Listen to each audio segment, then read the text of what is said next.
Assalamualaikum warahmatullahi wabarakatuh. Pertama-tama saya ingin mengucapkan terima kasih kepada Ibu Yeti selaku dosen pengampu mata kuliah Business Communication and Negotiation. Pada kali ini saya diberikan kesempatan untuk memenuhi penugasan untuk evaluasi tengah semester. Nah, sebelum masuk ke presentasi, izinkan saya untuk memperkenalkan diri terlebih dahulu. Nama saya Daniela Febriana Sarwana dengan NPM 0211232227. Saya merupakan mahasiswi kelas 3B Prodi Manajemen. Dan kali ini tema yang akan saya bahas yaitu digital marketing. Langsung saja masuk ke slide pertama, yaitu apa itu digital marketing. Digital marketing adalah strategi pemasaran yang menggunakan media digital dan internet untuk mempromosikan produk atau layanan kepada audiens yang lebih luas dan spesifik. Nah, melalui berbagai saluran online seperti media sosial, mesin pencari, email, dan juga situs web. Digital marketing juga memungkinkan perusahaan untuk menjangkau pelanggan atau konsumen secara lebih efektif dan personal. Nah, mereka juga punya tujuan utamanya, yaitu untuk menarik, melibatkan, dan mengkonversi audiens menjadi pelanggan dengan menggunakan data analitik dan teknologi digital untuk memantau serta mengoptimalkan hasil kampanye secara real time. Selanjutnya ada strategi utama dari digital marketing. Nah, yang pertama itu ada content marketing. Nah, content marketing ini membuat dan juga membagikan konten yang relevan dan bernilai untuk menarik serta mempertahankan audiens.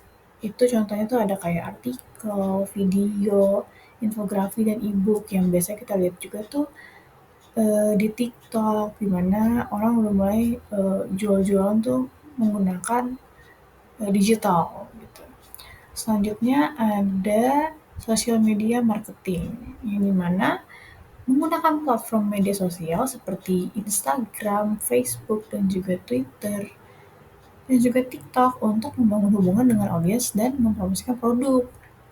Nah, yang terakhir ada pay-per-click advertising atau PPC, yang dimana menggunakan iklan berbayar di mesin pencari atau platform lain yang memungkinkan pengiklan membayar hanya ketika iklan diklik seperti Google Ads. Nah, untuk kasus kali ini tuh perusahaan yang akan membayar ketika konsumennya mengklik si iklan tersebut. Oke, selanjutnya ada peluang dalam digital marketing. Yang pertama itu ada jangkauan global.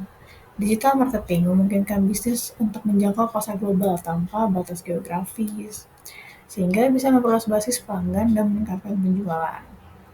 Nah, yang kedua ada juga pentargetan yang tepat. Dengan data yang tersedia, bisnis dapat menargetkan audiens yang lebih spesifik berdasarkan demografi, minat, dan juga perilaku yang untuk meningkatkan efisiensi kampanye pemasaran. Nah, yang terakhir ada biaya yang lebih efisien. Nah, karena digital marketing sering kali lebih murah dibandingkan pemasaran tradisional, terutama dengan opsi seperti PPC yang tadi, dan juga iklan di media sosial yang anggarannya tuh lebih fleksibel. Nah, selanjutnya ada tantangan dalam digital marketing. Nah, seperti yang kita tahu, yang pertama itu persaingannya tentu saja ketat karena semakin banyak bisnis yang beralih ya ke digital, mengikuti perbedaan zaman ya. Persaingan untuk menarik perhatian audiens itu jadi semakin tinggi, khususnya di platform populer kayak media sosial dan juga mesin pencari. Yang kedua itu ada keamanan dan privasi data. Karena hal tersebut pastinya pelanggan lebih was-was ya untuk privasi mereka dan keamanan data mereka itu gimana. Nah, terus tentunya digital marketing harus lebih berhati-hati dalam hal tersebut. Kemudian yang ketiga ada perubahan perilaku konsumen, yang dimana perilaku konsumen digital cepat berubahnya, sehingga bisnis itu harus siap gitu, harus gesit dalam menyesuaikan strategi mereka dengan kebutuhan yang ada untuk konsumen sama tren-tren baru yang terus-terusan akan bermuncul. Baik, selanjutnya ada solusi yang dapat diambil dari tantangan-tantangan dalam digital marketing tadi. Itu bisa kita lihat ada belajar dan beradaptasi, yang dimana tim marketing tentunya harus tetap up to date dengan perubahan dan tren pemasaran yang ada gitu. Dengan contohnya tuh kayak ngikutin pelatihan atau workshop digital marketing yang bisa membantu tim itu bisa nerapin strategi yang baru gitu.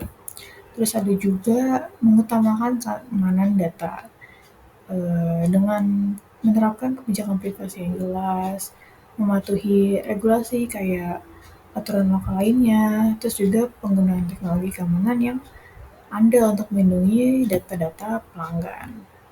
Terus ada juga kolaborasi dengan ahli atau mitra, yang dimana kalau bisnis itu mau menghadapi keterbatasan sumber daya, bekerja sama dengan agensi digital marketing atau menggunakan layanan freelancer dapat menjadi solusi yang bisa mengeksekusi strategi yang lebih efektif lagi.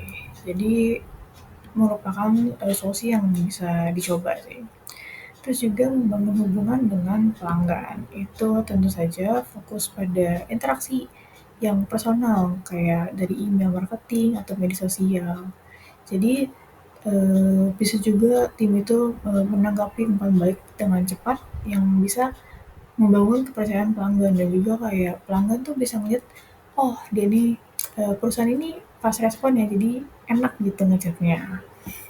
Oke, terus selanjutnya ada manfaat yang bisa kita ambil.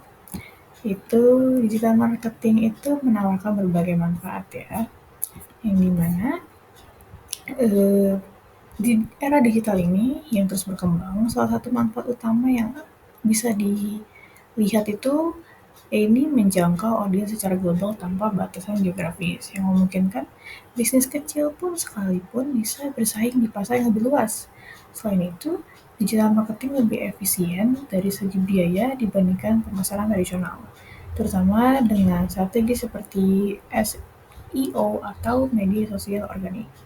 Dengan kemampuan untuk menarikkan audiens secara spesifik berdasarkan data demografi, minat, dan perilaku, bisnis dapat menjalankan kampanye yang lebih efektif dan terukur.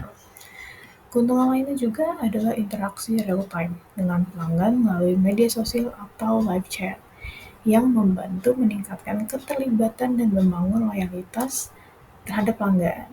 Nah, penggunaan alat analitik juga memungkinkan bisnis memantau dan mengevaluasi kinerja kampanye secara langsung, memberikan fleksibilitas untuk melakukan penyesuaian kapan saja. Nah, dengan semua manfaat itu, digital marketing menjadi alat yang penting banget untuk mendorong pertumbuhan, inovasi, dan juga kesuksesan jangka panjang bagi para pebisnis tentunya. Nah, selanjutnya ada tren terbaru yang bisa tim pemasaran tuh belajar gitu. Yang pertama itu saya masukin kecerdasan buatan AI, yang dimana tentunya dengan AI itu bisa membantu bisnis menganalisis data dengan lebih cepat untuk memahami perilaku konsumen. Kemudian ada juga konten video pendek yang kayak banyak sekarang ini tuh di TikTok gitu-gitu. Itu dengan video pendek ini tuh bisa makin populer dan juga efektif dalam menarik perhatian audiens. Jadi lebih cepat. Kemudian ada juga strategi personalisasi yang memungkinkan pesan yang lebih relevan bagi tiap segmen audiens, meningkatkan interaksi. Yang terakhir ada kesimpulannya, digital marketing menawarkan peluang besar bagi bisnis untuk menjangkau audiens yang lebih luas, namun memerlukan strategi yang tepat dan adaptif untuk menghadapi berbagai tantangan. Nah, penggunaan teknologi memahami terhadap perilaku pelanggan dan kemampuan berinovasi sangat penting untuk mencapai hasil optimal dengan mengembangkan sumber daya manusia yang kompeten. Baik, sekiranya cukup untuk presentasi pada hari ini.